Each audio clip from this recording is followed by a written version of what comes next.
Viral online ang nakakaantig na video na ibinahagi ni Jobel Santiago, ang tita ng 3 taong gulang na batang si Carly. Makikita kasi rito ang masayang paglalaro ni Carly sa libing ng kanyang ama, na para bang hindi pa niya lubos na naiintindihan ang nangyayari. Komento ng isang netizen, tila nilalaro raw ang bata ng kanyang ama sa huling pagkakataon. Pumanaw nitong Agosto ang ama na si Bitoy dahil sa sakit sa puso. Paliwanag ng nanay niyang si Lola Betty, nagkaroon sila ng pagkakataon na maipaliwanag ang sitwasyon sa bata.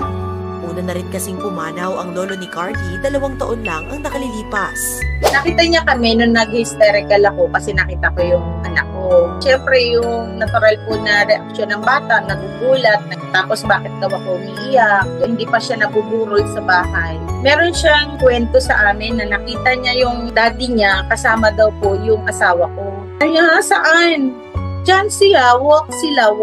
Kaya parang alam niya kung ano yung nangyayari eh. Yun po yung nakakatuwa sa kanya. Kasi parang ang dali niya pong ma-accept sa sarili niya na wala yung daddy niya. Dahil server ako ng simbahan, nagkaroon po ako ng idea na magkaroon ng rose petal na ilalaglag ko habang dinadaan yung kanyang kabaong. Hindi ko naman po naisip na isa palang matutuwa doon si Carly. Bago po yun, ay buhat-buhat ko siya. Nung nakikita niya na dire-diretso yung paglaglag po ng mga bulaklak, lumapit siya, tapos ikot siya ng ikot.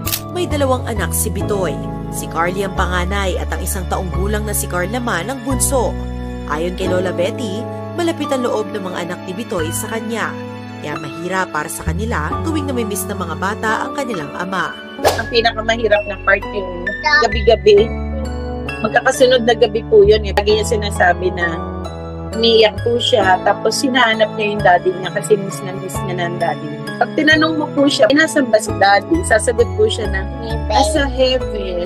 So, alam niya naman po, pero talagang may time siguro na namimiss niya yung personal na makita yung tatay mo. Yun yung masakit na part na pag yung anak pala ng anak mo, hahanapin yung anak mo. Parang hindi mo alam po paano mo siya tutulungan. Sa ngayon, nasa gitna pa rin ng pagluluksa ang pamilya ni Carly. Patuloy pa rin daw nilang pinapakita ang mga litrato ni Bitoy kay Carly tuwing namimiss niya ang kanyang tatay. Nang sa gayon, mabalikan niya ang kanilang masasayang alaala. Where is daddy? Ano ba yung ginagawa niyo madalas ni daddy nung buhay si daddy? Sleep kayo. Ano pa po? Iawaw po. Kumakain kayo waffle. Saan kayo kumakain ng waffle? Lahat. Sino nagbabantay sa'yo? Daddy. Kung nandito si daddy, ano daw sasabihin mo kay daddy? Yes, Dad. I love you, Dad.